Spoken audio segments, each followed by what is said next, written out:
Banyak manusia yang merasa bangga terhadap sebuah pencapaian, salah satunya yaitu membaca banyak buku, gitu ya. Apa sih kebanggaan dari membaca banyak buku, gitu ya? Apakah membaca banyak buku itu sesuatu yang harus kita banggakan? Selamat datang di Siniar Bahagia ala Stoik, menciptakan pendapat untuk bahagia. Bersama saya Jason Herlambang. Siniar ini saya buat untuk menemani kamu yang sedang berlatih mempraktekkan ajaran Stoikisme. Saya akan membagikan pengalaman bagaimana menerapkan ajaran Stoikisme di dalam kehidupan sehari-hari. Dan ini adalah episode hari ini. Selamat mendengarkan. Di dalam episode ini saya ingin menjelaskan kepada kamu atau mengobrol dengan kamu tentang membaca buku, gitu ya. Tadi di opening saya menjelaskan apa sih gunanya membaca buku banyak-banyak, gitu ya. Lanjutannya itu adalah apa sih gunanya membaca buku banyak-banyak ketika kita tidak bisa mengambil sari dari buku yang kita baca, gitu ya. Ini pun sama ketika kita makan sesuatu dan kita memakan sesuatu itu secara berlebihan, gitu ya. Dan segala sesuatu yang berlebihan itu tidak baik. Makanya ada virtue yang namanya temperance, menahan diri, disiplin atau mengendalikan diri, gitu ya. Jadi di dalam hidup kita itu, kalau kamu ingin menjadi seorang stoik, maka pastikan segala sesuatu itu tidak berlebihan, gitu ya. Membaca buku pun tidak boleh berlebihan. Kenapa? Karena ketika kita melakukan segala sesuatu secara berlebihan, kita dipastikan tidak akan bisa mengambil sarinya. Kita dipastikan tidak akan mendapatkan hasilnya dengan baik. Hasil dari tujuan kita melakukan kegiatan tersebut, gitu ya. Kita makan pagi misalkan banyak sampai kita kenyang. Ketika kita kenyang, energi itu bukannya bertambah tetapi sebaliknya, gitu ya. Kita tidak bisa melakukan kegiatan apapun karena kita merasa kekenyangan dan kita merasa malas dan kita merasa tidak bisa melakukan apa-apa, gitu ya. Gerak sedikit perut kita sakit ataupun gerak sedikit kita ingin ke toilet, gitu ya. Sama dengan membaca buku, gitu ya. Ketika kita membaca buku misalkan 1 tahun 100 hari, 1 tahun 100 buku, ngapain, gitu ya, ngapain? Apa yang kamu bisa ambil dari 100 buku itu? Berapa banyak yang bisa kamu praktekkan dari kamu membaca 100 buku itu dalam 1 tahun, gitu ya. Mendingan kamu baca 1 buku di dalam 1 tahun dan kamu mempraktekkan buku itu di dalam kehidupan kamu selama 1 tahun itu. Kamu bandingkan dengan orang yang membaca buku lalu mempraktekannya dengan orang yang membaca 100 buku hanya bisa merangkum buku yang dia baca. Maksudnya merangkum itu dia hanya bisa menceritakan apa yang dia baca, tetapi dia tidak bisa mempraktekkan apa yang dia baca. Itu akan terlihat sangat berbeda, gitu ya. Itu yang dibahas oleh atau itu yang ditulis oleh Seneca, gitu ya. Kaum-kaum Stoik 2000 tahun yang lalu sudah tahu cara membaca yang baik dan benar. Yaitu dengan cara tidak berlebihan, dengan cara tidak membaca banyak buku dari banyak author atau dari banyak penulis, gitu ya. Seneca menuliskan dalam On Tranquility of Mind, dia itu menuliskan bertanya apa sih poinnya memiliki jumlah buku bacaan yang banyak tetapi tidak bisa menerapkan apa yang dia baca dalam hidupnya, gitu ya. Jadi Seneca bilang ketika kita membaca banyak buku, kita itu tidak tidak mempelajari apa-apa, tetapi kita itu, menjadi orang yang, memiliki burden. Burden itu apa ya dalam bahasa Indonesianya? Memiliki atau apa ya?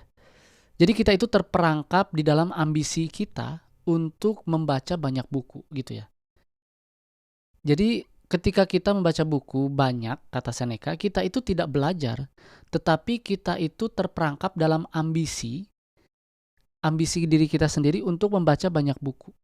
Gitu ya, bukan untuk mempelajari buku, tetapi membaca banyak buku, gitu ya. Maka Seneca bilang akan lebih baik bila kita menanam, gitu ya, menanam bibit yang sedikit, tetapi kita bisa menikmati bibit tersebut atau menikmati hasilnya daripada menanam bibit yang banyak, tetapi kita tidak bisa merawatnya dan tidak bisa mendapatkan hasilnya dengan baik, gitu ya. Jadi lebih baik kita memilih quality daripada quantity, gitu ya. Kita itu lebih baik memilih kualitas daripada kuantitas, gitu ya. Saya membaca buku itu terus terang ya, ya saya selalu terus terang di dalam episode ini. Tapi dalam membaca buku, saya memiliki library atau apa ya, koleksi yang semuanya membahas tentang stoicisme. That's it. Adapun buku bacaan yang lain itu adalah selingan, gitu ya. Dan saya ingin memfokuskan diri saya terhadap penulis-penulis yang menurut saya mereka itu bisa disambungkan kepada cara saya untuk mengendalikan diri saya, gitu ya. Seperti bukunya James Cardone, terus bukunya juga Grant Cardone maksudnya, bukunya Grant Cardone yang 10X Rules, lalu bukunya James Clear yang Atomic Habit, lalu bukunya Robert Greene yang judulnya 48 of Laws, gitu ya. Dan itu yang semua buku itu yang saya baca, saya pelajari, mereka itu membahas tentang bagaimana cara manusia untuk mengendalikan dirinya, gitu ya.